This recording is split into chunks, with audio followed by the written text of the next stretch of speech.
얘도 장비가 꽤 들어가는. 예, 안녕하세요. 네, 안녕하세요. 손 한번 잡으세요. 예. 고생 많았습니다 오늘. 예.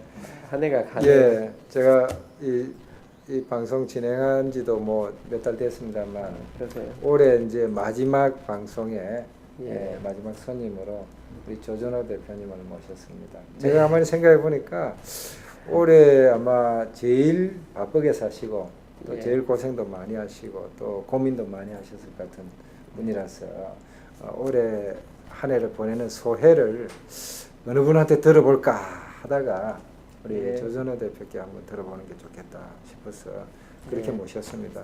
어떻게 목은 어떻게 좀 괜찮으셨습니까? 예. 어떠셨습니까? 뭐 수술은 잘 됐다고 네.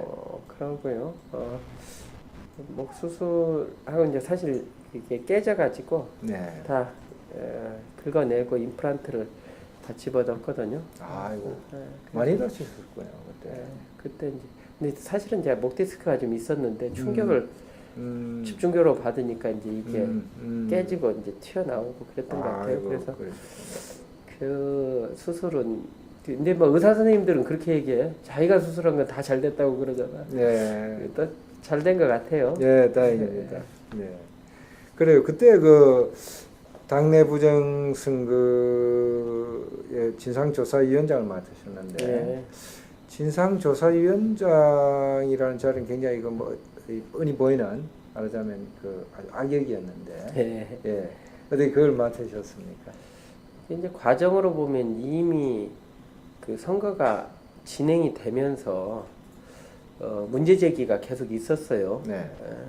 있어서 이제 요 문제는 선거가 끝난 다음에 진상을 조사하자라는 이야기들을 이제 그 공동대표단끼리 얘기를 했죠. 그렇게 해서 실제 이제 누가 맡을 것이냐라는 문제가 나오니까 다 이제 어려워하시죠. 근데 이건 폭탄 돌리기다. 폭탄 돌리기인데 이게 굉장히 어려운 자리이고 우리 내부의 문제잖아요. 네. 내부의 허물을 드러내는 문제이기 때문에 어려운 문제인데 좋다. 네. 그냥 다 저보고 이제 맡아달라고 해서 맞는 것까지 좋은데 그러면 책임과 권한을 다 달라라고 제가 요청을 했죠. 네. 그렇다면 맞고 그렇지 않다고 한다면 나 맡을 수 없다. 네. 이게 그래서 이제 처음 시작할 때 전 절충하고 싶지 않았고요. 네. 그래서 맡아서 제가 했습니다. 하여튼 그 참 뭐 그런 우리 같은 뭐 민주노동당 뭐 또는 그 전부터 잘 아는 일들인데 사실 예. 뭐 경험을 많이 했던 건데 치부니까 드러내기 좀 그렇고 그래서 숨기고 있던 그런 일들을 조준호 대표께서 당시에 진상조사위원장으로서 좀 어떻게 보면 과감하게 있는 그대로 이렇게 밝혔습니다. 그 용기가 결국 그 여러 가지 많은 파장을 불러왔는데요. 참 그 어떻습니까? 지금 돌아보면 잘 하신 것 같습니까? 네, 저는 네. 이게 진보라고 하는 이 외형적인 우리도 이제 그런 거에 대한 프레임에 갇힐 수가 있다. 네. 모든 행위가 진보이기 때문에 정당하다라는 네. 이런 거에 갇힐 수가 있다라고 저는 생각을 하거든요. 네. 그런 점에서 이제 뭐 민주노동당도 한번 해보셨잖아요. 네. 네, 그래서 그 내용을 좀 아시잖아요. 네. 그런데 이제 저는 사실은 당에 들어온 것은 올해 처음이었어요. 네, 올해 처음 당 대표로 이제 막 돌아가지고 보면서 이런 문제야말로 우리가 우리 허물을 자꾸 드러내야지 우리가 거듭날 수 있고 네. 쇄신할 수 있겠다라고 생각해서 했고 그것이 이제 생각 외로 큰 파장을 가져왔고 진보 전체가 이제 재구성되는 수준으로까지 이게 왔는데 저는 그때 발표한 거에 대해서 그런 자리가 또 온다고 한다면 그렇게 할 수밖에 없겠다라는 생각을 지금도 하고 있습니다. 아이고 그러시군요. 자 지금 화제를 이제 본론으로 좀 들어가 보겠습니다. 지금 한국 노동운동이 참 추운 겨울, 우울한 겨울을 맞이하고 있는데요. 최근에 노동조합 활동가들이나 또는 예전에 활동하셨던 분들, 해고 노동자 복직했던 분들 이런 분들이 많이 돌아가셨어요. 21일 날 한진중공업 노동조합의 조직 차장 최강서 씨가 돌아가시고 22일 날은 또 현대중공업의 산해하청 노조의 전 조직부장이신 이운남 씨가 자결을 하셨는데요. 또 이어서 지난 25일 날 한국 외대 노동조합 지부장 이호일 씨가 스스로 목숨을 끊었습니다. 어떻습니까? 부산하고 부산 갔다 오셨죠? 예, 다 장례식에도 이운남 씨 장례식에도 갔다 왔고요. 최강서 씨는 아직 장례식을 안 했죠. 네, 안 하고. 근데 이제 사실은 굉장히 이제까지 과정도 힘들게 버텨왔다라고 생각이 들거든요. 특히나 이제 이명박 정부 하에서 노동자들이 숨 쉴 틈이 없었던 기간이었어요. 5년 동안. 그래서 이제 손배 저기 가압류 해가지고 158억 그러면 노동자로서는 상상할 수 없는 금액이 이제 가압류율이 이렇게 떨어지고 이런 것들이 짓누르는 무게가 굉장히 큰 거죠. 근데 이제 사실은 박근혜 당선인이 어떻게 정치를 할지는 지금 아직은 미지수인데 같은 당이기 때문에 그런 압박감이 이어진 거 아닌가. 선거가 이제 그대로 새누리당이 승계되니까 그 정책이 그대로 이어질 거다라는 압박감이 이어질 거고 그러면 5년도 너무 하루하루가 버티기가 힘들었는데 앞으로 5년에 대한 두려움이 이제 컸을 거라고 생각이 들어요. 말하자면 정권이 교체되어서 조금 뭔가 숨통이 트일 걸 기대했던 노동조합 활동가들이 대선의 결과에 상당히 실망을 좌절을 느끼고 있다. 그렇죠. 이런 이렇게 볼 수 있겠군요. 그런 거고 그렇더라도 사실은 나는 이제 박근혜 당선인이 여러 가지의 다른 정책들을 많이 내놨잖아요. 그리고 국민 통합하겠다 이러니까 좀 저는 기대를 가지고 또 요구하고 지켜보고 이런 과정으로 희망을 그냥 너무 단순화시켜서 포기하지 않았으면 좋겠다는 생각이 들고요. 특히나 이제 민주당도 이 선거 패배에 대한 이 혼란으로부터 빨리 벗어나서 그런 것을 요구하고 또 야당이 제1야당이 할 수 있는 일이 많이 있잖아요. 그렇죠. 저희 당도 이렇게 열심히 하려고 노력을 하는데 그렇다고 한다면 이게 길을 열을 수가 있지 않겠느냐라고 생각합니다. 그런 점에서 발빠르게 그런 부분들에 대해서 위로도 하고 그다음에 함께 너무 절망적, 극단적인 생각을 하지 마시라고 하고 열어나갈 필요가 있다고 생각해요. 그럼 전직 민주노총 위원장으로서 또 현재 진보정의당 공동대표의 한 분으로서 노동조합 활동가들 또 노동운동가들에게 우리가 이렇게 너무 쉽게 절망하지 말자. 그런 말씀 하고 싶군요. 사실 그런 정치적 외형적 환경이 이제 구체화돼서 이제 이렇게 압박으로 가해지는 건 이제 이명박 정부 때도 이제 노동법을 상당 부분 개혁을 한 측면들이 있잖아요. 특히 노조법 같은 경우 많이 개혁을 했는데 이것이 이제 피부로 와닿는 과정이 있죠. 근데 지금은 이제 새로운 정부가 어쨌든 이제 들어섰고 그 정부가 지향하는 건 국민적 통합을 얘기를 하고 있고 서민을 이야기를 하고 있기 때문에 그거에 대해서 요구하고 또 법안이 변화되는 환경 속에서 또 구체화되는 과정들이 있기 때문에 아직 시간이 있다고 저는 충분히 보고요. 그거에 대해서 야당들이나 시민사회단체들도 깨어서 요구하고 이러다 보면 저는 또 다른 환경을 우리가 만들어낼 수 있다고 생각해요. 그런 점에서 우리 노동자분들도 너무 극단적인 사고를 그것도 어떻게 보면 주관적인 판단일 수가 있는 거니까요. 그렇죠. 주관적 판단에 좀 머무르지 말고 우리 언제 어렵지 않은 때가 있었습니까? 네. 뭐 그리고 이제 세계 환경도 어렵고 네. 다 어려운데 네. 경제적으로도 어려운데 우리가 그런 희망을 점에서 갖자. 보면 어떻습니까? 저 뭐 말하자면 이렇게 좀 쉽게 이렇게 목숨을 끊는다든지 이런 것이 노동운동에서 좀 우리가 지향해야 될 그거는 좀 그렇죠. 해서는 안 될 일 아니겠습니까? 이제 이게 네. 돌아가신 분들이 계시니까 굉장히 조심스러운 그렇죠. 뭐 우리가 이야기죠. 그렇지 근데 말을 뭐 그렇지만 네. 지금 현재 이 시점에서 네. 분명하게 얘기한다면요. 네. 우리한테 주어진 이 목숨에 대해서 네. 우리가 소중하게 그렇죠. 노동운동 네. 다 살자고 하는 게 그렇죠. 노동운동인데. 생각하고 네. 소중한 가치로 네. 우리가 기하게 하고 그 다음에 이제 워낙에 팍팍해서 그렇죠. 네. 서로 힘이 못 대주는 환경이 우리한테 좀 어려움이 오래 지속되니까 좀 그런 건데 그런 책임감을 많이 느껴야 한다고 생각하고 특히 정치하시는 분들 저를 포함해서 네. 그런 환경들에 대해서 정치를 왜 합니까? 서민을 위해서 희망을 주고 네. 그분들의 삶의 질을 바꾸고자 하는 거라는 그 본래 취지에 충실할 필요가 있고 또 노동자분들도 그런 것들에 대해서 희망을 안 갖고 요구하고 함께 문제를 풀어나가는 이런 것들이 사실은 노동자만 아니라 노동자, 농민, 서민 네.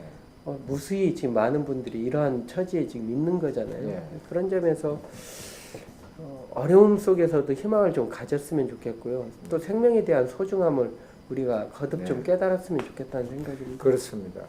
그러면은 지금 이제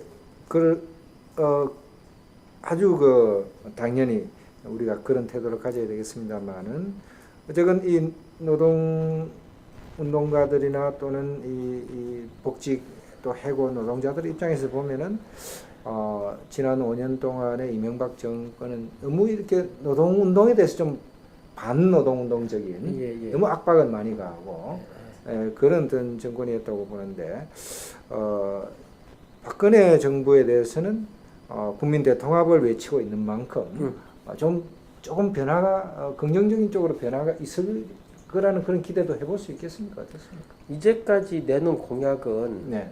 사실은 진보 정당이 내놓을 수 있는 공약들을 많이 네. 내놓으셨어요. 박근혜 당선자께서 많이 네. 내놓으셨고 그 다음에 그것들이 이제 구현되는 과정, 이게 책임 정치를 많이 얘기하시는 분이잖아요. 네. 그런다면 그렇게 지금 내놓은 그 진보적인 그리고 서민을 위한 정치에 대한 내용들이 다 공약대로 실천만 된다고 한다면 상당히 성공할 수 있는 정부가 난 될 수 있다고 생각을 해요. 그렇다고 한다면 이제 야당이 할 수 있는 것들은 무엇이냐? 그 내놓은 동약을 정말로 잘 이행할 수 있게 도울 때는 돕고, 그렇지 않을 때는 질책하고 이런 것들이 지금 필요한 시점이라고 저는 생각을 합니다. 이 진보정의당 대표께서 의외의 말씀을 하셨는데요. 박근혜 정부에 대해서 공약만 제대로 지키면 좋은 정부가 될 수 있다. 또 네. 그런 기대를 우리가 일단 가져볼 수도 있다. 그렇죠. 이런 말씀을 해주셨습니다. 네, 그러면은 조금 또 이야기를 조금 해서 이제 새해의 어떤 그 구상이랄까요? 저기 진보 정치의 전망을 열어갈 그런 어떤 이 구상을 개인적인 구상이나 아니면 진보 정의당의 계획이나 어떤 논의들이 있습니까? 어떻습니까? 그런 좀 소개를 해주시죠. 전 개인으로서는 사실은 이게 정치에 직접적으로 참여한 게 지금 1년밖에 안 됐습니다. 그래요. 1년밖에 안 쭉 됐는데 노동운동가로서 노동운동만 한 30년 했는데 새내기인데요. 제가 네. 워낙에 또 폭풍 같은 한 해를 지나다 보니까 그렇죠. 한 10년을 지난 것 같아요. 정신없이 정신없이. 그리고 제가 두 당의 대표를 또 그런 셈이에요. 통합진보당 1년 동안 그다음에 네. 진보 정의당 이렇게 네. 두 당의 대표를 하는 참 기이한 기록을 세우셨군요. 기록을 좀 세웠는데요. 어쨌든 그런데 이제 저희들은 이제 새로 진보정의당을 하면서 이게 사실은 이게 환경적으로 그럴 수밖에 없는 조건들로 쓸려온 측면도 있고 또 그 안에서 또 주동적인 측면도 분명히 있습니다. 근데 바램은 내년에 이제 우리가 진보 정의당만 가지고 정당을 계속할 수는 없는 것이라고 우리 이미 내용적으로 얘기했고요. 네. 그렇다고 한다면 진보의 확장성을 갖고 건강성을 유지하고 하는 새로운 진보의 재창당을 하려고 그래요. 그래 진보 정당 재창당을 내년 상반기 중에 하자. 이게 지금 우리 이제 계획입니다. 그 계획은 이제 노동자, 농민, 서민들이 참여할 수 있는 그리고 그분들이 주인이 좀 돼가는 그런 점에서 저는 그런 문을 좀 열고 싶은 생각이 있고요. 그다음에 또한 깨어있는 시민 국민들이 진보하면 이게 문턱이 굉장히 높아 보이는 거잖아요. 진보 저쪽으로 가기는 좀 거리가 생기고 또 어떤 면에서는 두려움도 있고 그런데 그분들이 들어오셔서 자유롭게 소통하고 새로운 정치에 대해서 논하고 이런 다양한 의견들이 소통되는 정당, 대중정당이 만들어졌으면 좋겠고 거기에 좀 기여를 하고 싶고요. 예. 그런 논의가 뭐 굉장히 활발하게 진행이 될 것 같습니다. 예. 예. 그런 중에 어떻습니까? 제가 이 진작부터 진보정당의 그 갈 길은 사회민주주의다 이렇게 주장하고 있는데 진보정의당 내에서는 뭐 그런 주장에 대해서 좀 이렇게 어떻게 받아들이실 것 같습니까? 사회민주주의적 정당 3인당에 네. 대해서 그 지향하는 분들이 굉장히 많습니다. 우리 그렇습니까? 안에, 굉장히 많습니다. 의외입니다. 네, 많은데 네. 또한 그렇지 않은 분들도 꽤 있으시죠. 네. 네. 이제 그런 부분들이 지금 서로 조정되는 과정이라고 좀 보시면 좀 되고요. 그런데 이제 우리가 생각하는 삼인주의라고 얘기하는 우리는 삼인주의 정당을 경험을 제대로 한 적도 없고 삼인주의적 정부를 경험한 적도 없는 거죠. 네. 다만 이제 이론적으로 그게 개량주의적인 정당이다 네. 뭐라든가 여러 가지 이야기들이 있는데 현실적으로 삼인주의적 정당이 이루는 성과는 굉장히 엄청난 거잖아요. 쿨하게 그냥 인정하면 되지 않겠습니까? 그렇죠. 엄청나죠. 네. 사실은. 네. 그리고 노동조합에 대해서 네. 가장 건강하게 네. 가장 긍정적으로 기여하고 또 국민들이 복지라는 취지에서 정치가 발현된 것이 다 삼인주의 정당이죠. 내용상으로는요. 그리고 또 뭐 제가 말씀 중에 말씀을 걸어서 죄송합니다만은 저희 사회민주주의자들 입장에서 보면 사실 뭐 대안 체제를 이야기하는 뭐 진보 사상이 많이 있습니다만 여러 종류 있습니다만 그건 하나의 어떤 꿈이고 이상이고 실제 현실에서는 아직까지는 성공한 대안 체제는 없는 거 아니겠습니까? 결국 자본주의라는 또는 사회재산 제도를 뭐 쿨하게 인정하고 거기서 그 바탕 위에서 최선의 이 평등한 사회, 자유로운 사회를 만든 것이 우리가 아는 사회민주주의 그렇죠. 이 정당들이 이뤄놓은 성과인데 그 쿨하게 인정하면서 일단은 거기까지 가보자 하는 그런 안 될까요? 아니 근데 인정하지 않는 건 아닌데 네.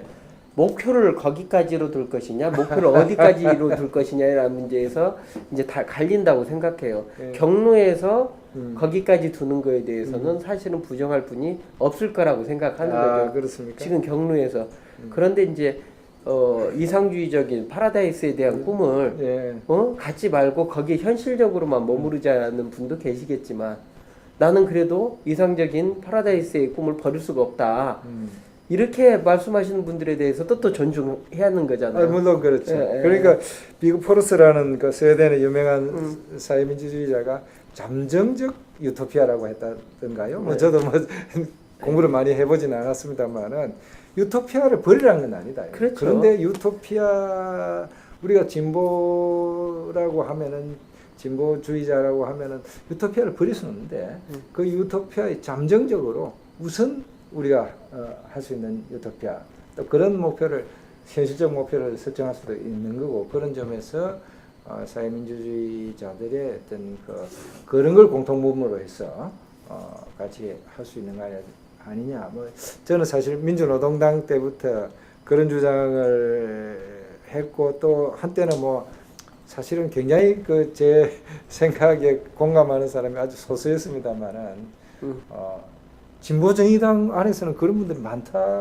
많으시다고요. 네, 많이 있습니다. 아이고 정말. 근데 이제 저도 개인적으로는 네. 이렇습니다. 네. 저도 그 지향에 대해서 잠정적이다. 네. 제 지향에 대해서는 저도 포기하고 싶은 생각이 없죠. 저도. 네. 예, 그래서 말하자면 유토피아에 대해. 네. 예, 그런 그 원론적으로 얘기한 네. 그런 거에 대해서 저도 절대 포기할 생각은 없지만 과정에 있어서 이제 말하자면 부정적 측면을 빼고 또 우리 한국 사회에서의 현실에 맞는 네. 사회민주주의 가치들을 수용하는 것에 대해서는 저도 적극적이어야 한다고 생각을 하는 사람이에요. 그러면 말씀을 들어보니까 저는 이 사회민주주의 연대를 빨리 그만두고 진보정의당에 합류해야 되겠습니다. 네, 환영합니다. 진보정의당이 예. 이제 그 안에 정말 제 동지들이 그렇게 많으시다면 그럼 제가 바깥에서 이러고 있을 이유가 없을 것 같은데요. 예, 그렇죠. 진보정의당이 앞으로 한국의 3인당의 이걸 가치를 시작하는 또는 주창하는 중심 세력이 될 수도 있다. 이렇게 생각. 아니 근데 저는 이제 이 주장하는 거와 네. 그 가치를 수용하고 미래를 바라보는 거하고는 네. 이게 약간 이게 다르다고 생각을 하거든요. 네. 그래서 현실적으로는 그 가치의 최대 공약수를 저는 수용해야 한다고 생각을 하는 사람이에요. 네. 네. 그러고 지향은 그 경로는 거기를 통과하지 않은 것은 혁명적인 경로밖에 없잖아요. 근데 지금 현실 우리 지금 한국 사회에서 혁명적 경로가 지금 가능한가? 그 불가능하기 지난번에 때문에. 예. 당명 결정하는 투표할 때 어디에 손드셨습니까? 사회민주당에 손드셨습니까? 아 저는 그때는 민들레 노동당. 민들레 노동당. 역시 민주노총 위원장 을 하고 싶었어요. 네. 근데 왜냐하면 노동이라는 것도 노동이 아름답고 행복해야 하는데 네. 노동이라는 것들도 그게 이제 개념화되니까 국민들이 네. 사실 노동을 하시고 계시면서도 이게 거리가 생기잖아요. 예, 오늘 너무 점잖은 분이라 제가 좀 이 실수를 좀 이끌어내지를 못했습니다. 아주 그냥 노련하게 피해 가시는데 그래도 아까 박근혜 정부에 대한 기대를 말씀하시고 또 공약만 제대로 지켜라. 네. 또 그렇게 되면은 성공한 정부가 될 수도 있다. 또 우리 노동자들이 노동운동이 또는 진보운동이 박근혜 정부에 대해서 무조건 이렇게 미리부터 우리가 판단하지 말고 좀 지켜보자. 이런 말씀들을 참 좋았던 것 같습니다. 그래서 이제 뭐 시간이 조금 더 남았습니다만은 개인적인 질문 좀 해도 네, 되겠습니까? 하십시오. 예, 제가 알기로는 이 부친께서 굉장히 유명하신 분으로 알고 있는데 예. 부친이 어떤 분이셨습니까? 전북에서 활동하신 목사님이셨습니까? 아니면 어떻게 말씀하셔야 됩니까? 교회는 네네. 교회는 군산 내 네. 교회에서 심우하셨는데 네. KNCC 회장까지 역임하셨고 네. KNCC 원로회 의장도 하시고 네. 뭐 한국의 민주화 운동을 열심히 하셨고 민주화 운동에 통일운동. 참여하신 또는 통일운동에도 참여하신 이 기독교계 이 지도자 중에서 아주 대표적인 예. 분의 한 분으로 예. 네. 아버님 그러시죠. 그래서 저는 이제 노동운동을 시작하면서 아버님 그늘에 안 있으려고 상당히 가정적으로는 만날 때 이외에는 저는 노동자의 삶을 살겠다고 결심을 했었기 때문에 30년을 그 약속은 지켰고요. 아버님도 그걸 용인해 주셨고요. 그다음에 이제 아버님하고 친하신 친구분이 문익환 목사님, 강인환 목사님, 아버님 이렇게. 근데 성격은 완전히 다르셔요, 세 분 다. 아주 친한 친구분들이시죠, 세 분이. 그래서 다시 한번 말씀해 주세요. 모니카 목사님하고 강인한 목사님. 강인한 목사님. 예, 네. 그다음에 아버님 조영술 목사님. 조영술 목사님. 예. 아니 조영술 목사님 성함을 말씀 안 하시니까 그렇습니다. 잘 모르죠. 조영술 목사님입니다. 네. 그래서 저는 이제 그분들 어렸을 때 무릎 위에서 네. 거죠. 그런데 이제 제 노동운동을 해야겠다라고 생각했던 건 그런 이제 어른들한테 찾아오잖아요. 네. 그때 뭐 아버님 저 작고 하신 지가 얼마나 됐습니까? 4년도에 2004년도에 돌아가셨으니까. 예, 이제 벌써 그랬군요. 그 참 유명한 아버지를 두신 분들은 뭐 저는 그런 경우를 경험해 보지 않아서 모르겠습니다만은 상당히 어떻습니까? 이 아버지가 너무 이렇게 크면은 그 밑에 그늘에 있는 게 편하기도 하고 불편하기도 할 것 같은데 어떻습니까? 예, 항상 어디 가면 뭐 누구 아들 아니냐 이렇게 그렇죠. 그런데 저는 이제 노동운동을 하면서 네. 그런 것으로부터 벗어날 수 있었고요. 예. 그 노동운동은 조금 이제 예. 그리고 아버님에 대해서 제 입으로 이제 한 적이 없으니까 잘 모르는 예, 모르는 분들이 많았죠. 근데 이제 아버님 돌아가실 때쯤 많이 알게 된 것 같아요. 우리 현장에서도 잘 모르는 분들이 많았죠. 네. 그래서 그랬던 것 같아요. 근데 이제 집에서 만날 때는 아버님이 굉장히 이제 가정적이고 부드러우신 분이라 예. 뭐 편안하고 그 대신 아버님 그늘로는 제가 안 가는 걸로. 아니 근데 형님도 통일운동 하셨잖아요. 형님 민주화운동 통일운동 좀 네. 하셨죠. 근데 지금은 이제 안 하시는데. 요즘은 어떻게 평범한 시민으로서 살고 계십니까? 예. 사업하십니까? 네. 뭐. 형님 성함이? 형님 조성범. 네네 맞습니다. 예. 조성범 동지 참 젊을 때 같이 맞습니다. 했죠. 그래서 뭐 다 집안이 뭐 이제 민주화운동, 통일운동, 노동운동 이렇게만 가는 것이 이제 집안으로는 조금 힘든 일이잖아요. 아버님은 민주화운동, 큰형님은 통일운동, 예. 둘째 아들은 노동운동. 이거 좀 그랬죠. 그래서 이제 형님이 이제 경제적으로 좀 책임지시려고 요즘은 이제 뭐 경제 활동을 하시는 거. 아이고 그렇군요. 아이고 참 올해 고생이 너무 많으셨고요. 뭐 최근에 어젠가 신문에 보니까 뭡니까 머리 끄덩이녀라고 그때 뭐 이렇게 뒤에서 머리를 잡아당긴 그 여성이 유죄 판결을 받은 걸로 실형 판결을 받았다고 나던데. 뭐 뉴스를 통해서 저는 또 접했고요. 사실은 뭐 어느 분이 그때 경황이 너무 경황이 없어서 어느 분이 어떻게 저를 이렇게 이제 위해를 했는가 이런 건 전 잘 기억을 못했고요. 그렇죠. 나중에 이제 뭐 신문에도 나오고 뉴스에 나와서 이제 그때 알게 됐는데 저는 분명하게 사실은 당 대표였기 때문에 대표로서의 책임이 분명히 있는 거잖아요. 그건 당원들이었고 그래서 저는 이 처벌을 원치 않는다. 당 대표로서 그걸 여러 차례 밝혔어요. 그랬는데도 이제 그걸 처벌을 이제 하셨는데 뭐 안타까운 일이죠. 뭐 처벌을 원치 않는다라는 것을 여러 차례 밝히시고 재판부에도 아이고 공식적으로는 제가 다 밝혔죠. 그러셨군요.